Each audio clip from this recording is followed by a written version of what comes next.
Bonjour à tous, et bienvenue dans cette vidéo qui portera sur la malhonnêteté intellectuelle et médiatique qui pousse les gens à croire que les abus sexuels seraient propres, prédominants et généralisés dans l'église catholique, par opposition aux autres institutions religieuses et séculières.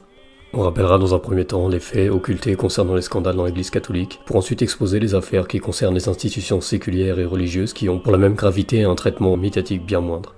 Mais avant de commencer, on rappellera déjà que rétablir les faits au sujet des abus, c'est en rien les défendre ou encore moins les minimiser. Les catholiques et l'Église condamnent fermement ces actes ainsi que leur couverture. C'est cependant pas une excuse pour nier les réalités qui sont énumérées dans cette vidéo. La vérité sur les abus, elle ne peut pas être moralement détournée par ses fins idéologiques. Sans quoi ce serait en exploiter les victimes, en donnant une fausse illusion d'être de leur côté. Cette vidéo n'est donc pas non plus une attaque et ne tient pour responsable de ces crimes aucune doctrine religieuse. En ce qui concerne l'Église catholique, il y a deux principaux rapports qui ont fait l'objet de grands scandales médiatiques, à savoir celui de John Jay, publié à la suite des scandales révélés en 2002, et le récent rapport du grand jury de Pennsylvanie en 2018. Le premier portait sur les accusations d'abus sexuels aux États-Unis entre 1950 et 2002, et le second sur une période qui s'étend des années 30 aux années 2010, rapportant aussi de graves cas mis sous silence par des évêques. Par manque de temps, nous partirons du principe que le rapport du jury, qui n'est pas sans avoir reçu de sérieuses critiques, ne rapporte que des accusations fiables. On se contentera de donner des liens qui énumèrent toutes ces critiques dans la description, notamment sur leur traitement a priori injuste dans des diocèses, pour ceux qui sont vraiment intéressés par la question. Le premier rapport, c'est le seul à rapporter une étude statistique exhaustive concluant à environ 4% des prêtres américains accusés sur une période de 52 ans. La majorité impliquée dans des cas entre les années 60 et 90. En ajoutant les 301 prêtres du second rapport à la liste, on obtiendra à peu près les mêmes résultats selon le même schéma, c'est-à-dire environ 30 ans d'incidents jusqu'à une chute significative à partir des années 90. En effet, un premier fait minimisé est que ces cas, ce que le second rapport rappelle très brièvement, ont largement diminué depuis au moins 20 ans, tandis que les victimes d'abus gagnent en visibilité, ce qui suggère que les mises en place de règles strictes par l'Église, comme la charte de Dallas, ont eu un effet bénéfique sur la situation. Rappelons aussi que cette montée des abus a un contexte historique et social où naissaient un peu partout en Occident des associations et des journaux publics, faisant sans tabou la promotion de la pédophilie érotique, et ce à peu près dans la même période.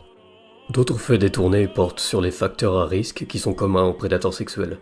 En effet, il y en a beaucoup qui s'attachent sans fondement à l'idée que le célibat clérical serait la cause de leur comportement.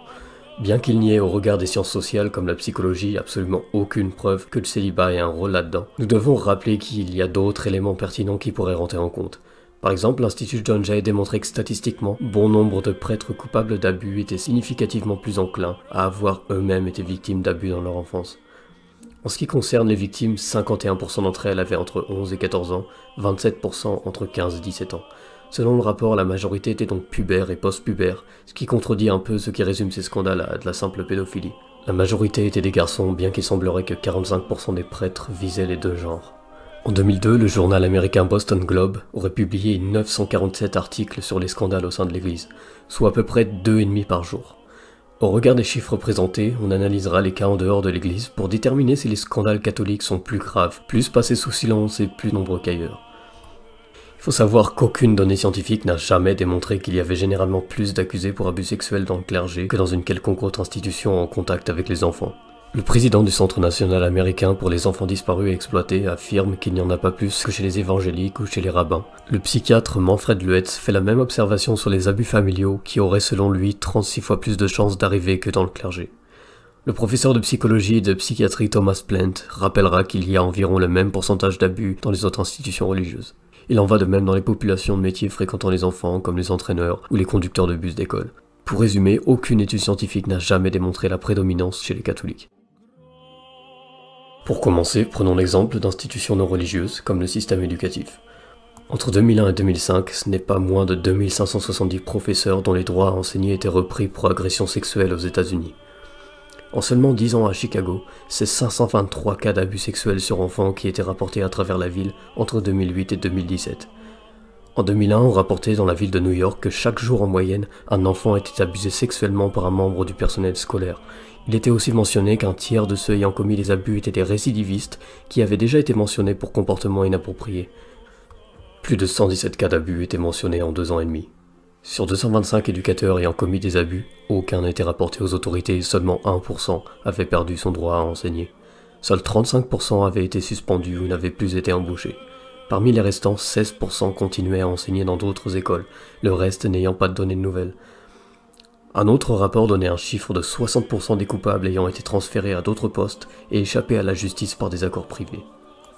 En 10 ans à Washington, une investigation rapportait que 159 entraîneurs étaient avertis, réprimandés ou laissés aller, tandis que 98 continuaient à enseigner par la suite, généralement par accord privé.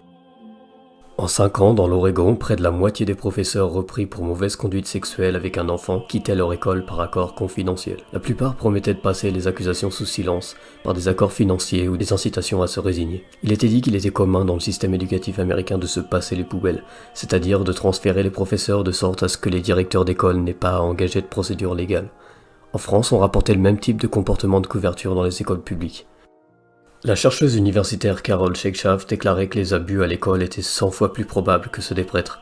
Et pourtant, les 61 plus grands journaux de Californie rédigeaient près de 2000 articles au sujet des catholiques, la plupart pour des accusations passées, pour environ 4 articles sur les scandales, pourtant plus larges, dans les écoles publiques.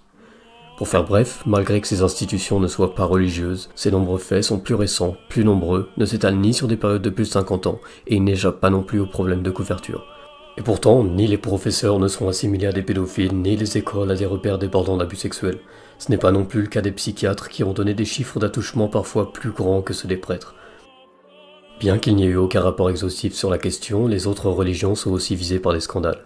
Prenons l'exemple du judaïsme.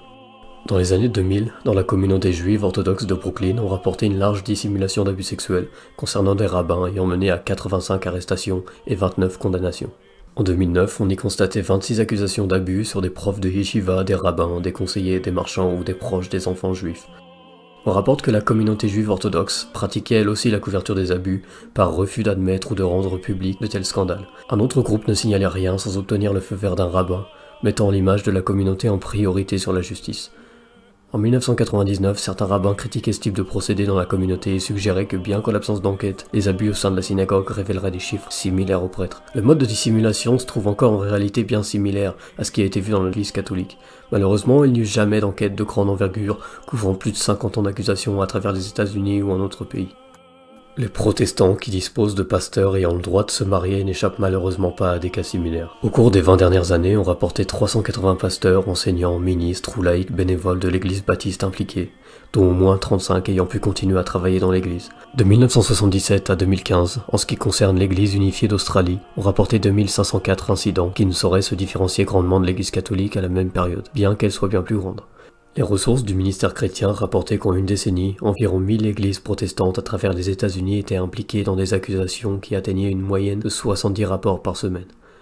En 2007, 3 grandes compagnies d'assurance couvrant la majorité des institutions protestantes disaient avoir reçu en moyenne 260 accusations d'abus sexuels sur mineurs par an, en rapport à 228 accusations chez les catholiques.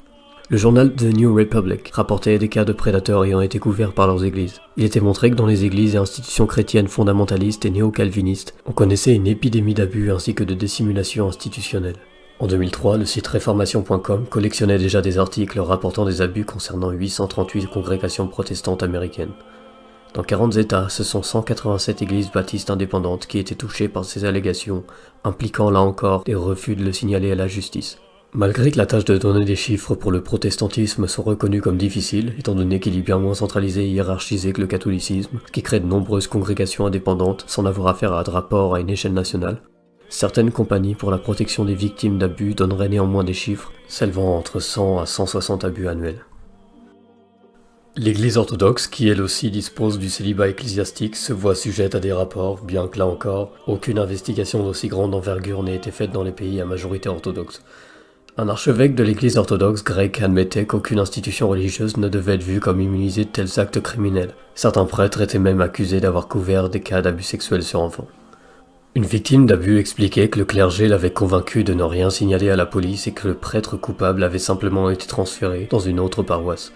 L'église de Serbie avait, selon un sociologue, longtemps caché ce type d'abus, rapportant qu'un problème était que la communauté était souvent intimidée et n'avait pas le courage de faire face à ces problèmes. À ma connaissance, ce n'est qu'avec la petite organisation privée Pokrov que les cas des orthodoxes ont commencé à être recensés. Elle déclarait que dans les paroisses orthodoxes, la situation était d'une certaine manière pire que dans l'église catholique en ce qui concerne la peur de rapporter les abus sexuels. En 2008, quelques noms de prêtres orthodoxes avaient été rapportés publiquement et d'autres continuent à l'être régulièrement, bien qu'aucun grand rapport historique ne soit fait.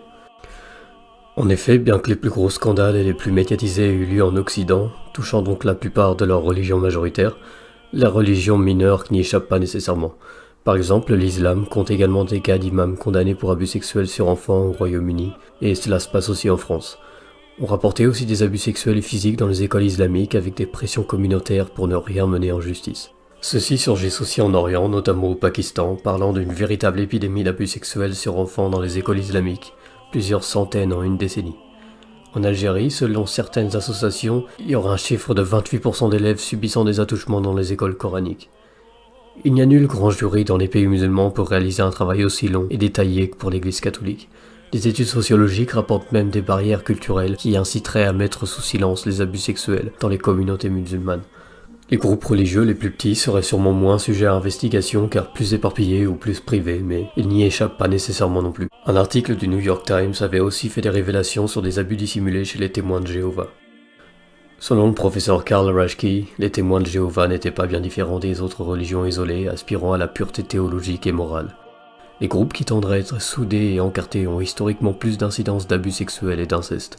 C'est un fait ethnologique, dit-il, que les religions se voulant entièrement saintes auront moins tendance à admettre que des gens ne vivent pas selon leurs idéaux.